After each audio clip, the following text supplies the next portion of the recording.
What's up, guys? The great patch has come out, patch 1, and it is pretty hefty. So lots of rebalancing, lots of debugging, tons of stuff. People were bugging CA on the forums, asking them why is there no feedback, what's going on. Well, CA has delivered.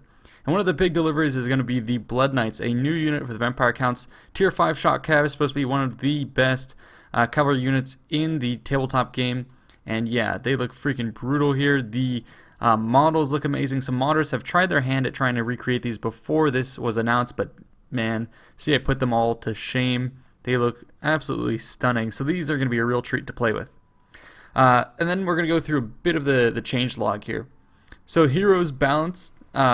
So AI-controlled heroes now receive half the amount of XP that the player would following an action. This should cut down on the amount of hero action spam.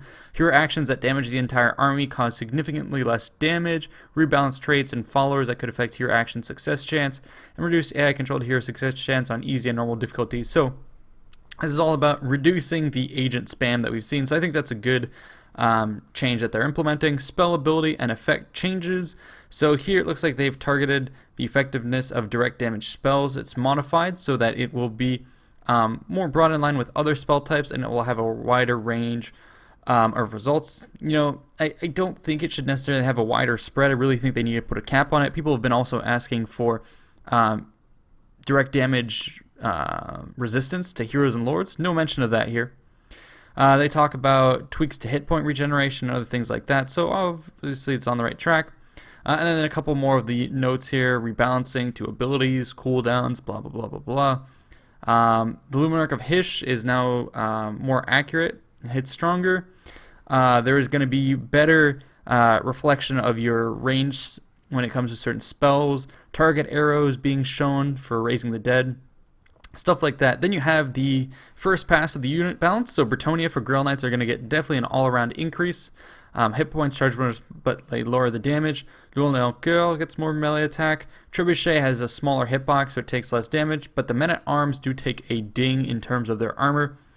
So Bretonnia here, not really being that changed. Grail Knights are obviously going to be more viable, but it is a damn shame that the melee infantry are going to be taking a hit.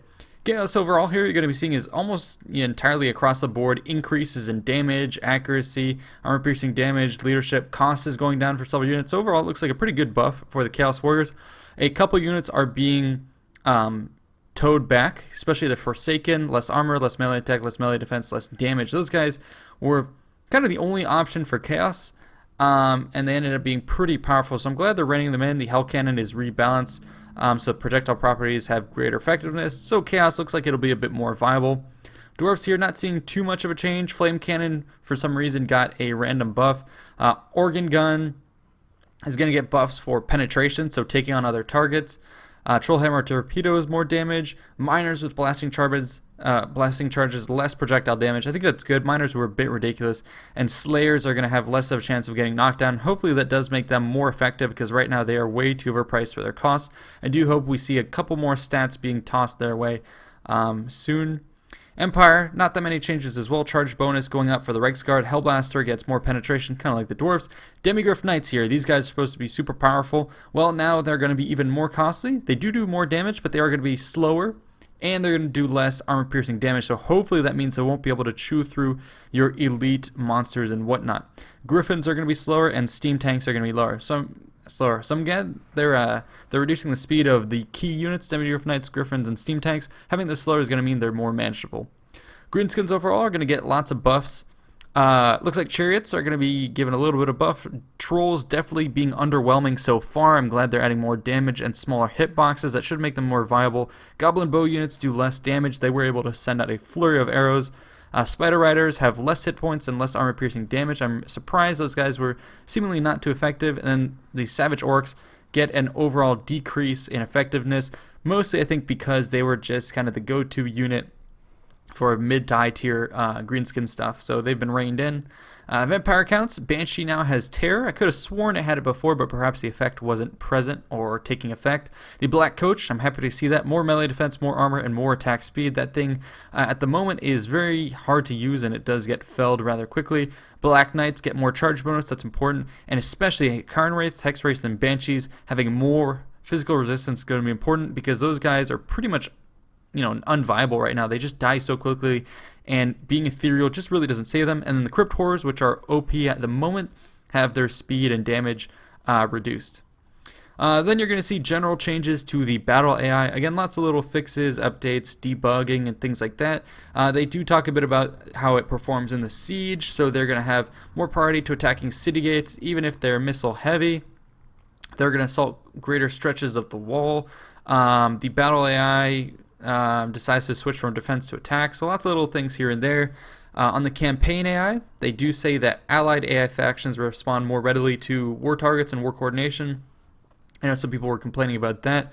Diplomatic treacheries now have a bigger impact on the player's reliability rating, and the AI remembers them for a longer period of time. I think that's always good, making diplomatic choices more meaningful. Campaign AI is less likely to, do certain things. We cut too quickly to that one, so I guess we're moving on. Multiplayer. 5 new multiplayer maps, the rebalancing that we mentioned before. I am excited to see new multiplayer maps. Yes, we have a lot right now, but really, I don't know.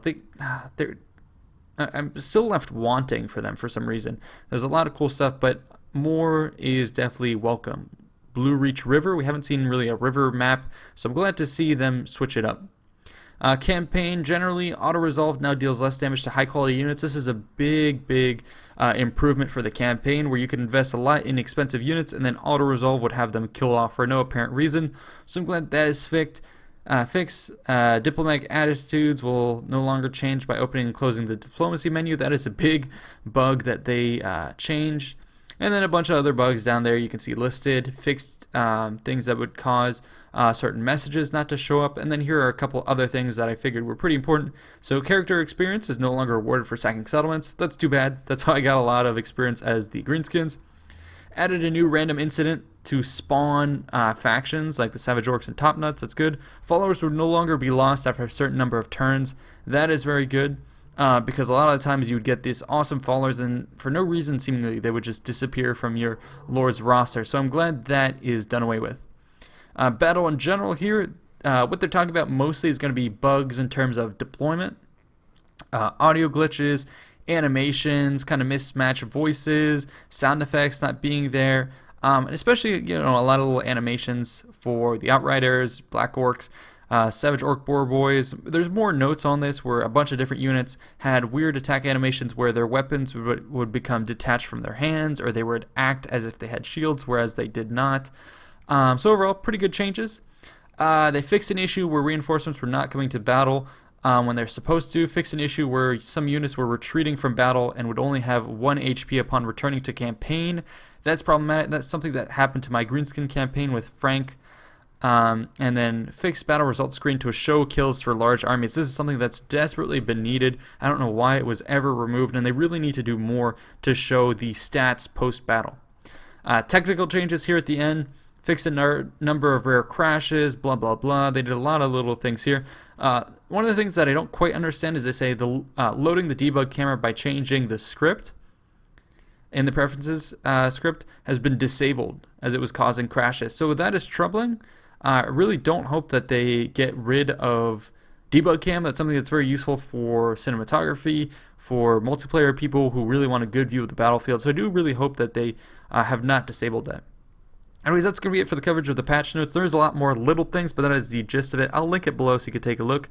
Anyways, that's been it. I think this is a big, awesome welcome drop that's coming in. CA does have more stuff in the works, Blood and Gore DLC, and a lot more stuff. So, yeah, very exciting. And I did hear also CA saying that they would have more multiplayer focused patches coming down the line, so that will hopefully help revitalize multiplayer and change up the meta. So I hope you guys enjoyed. Thanks so much for watching. See you in the next one. Bye bye.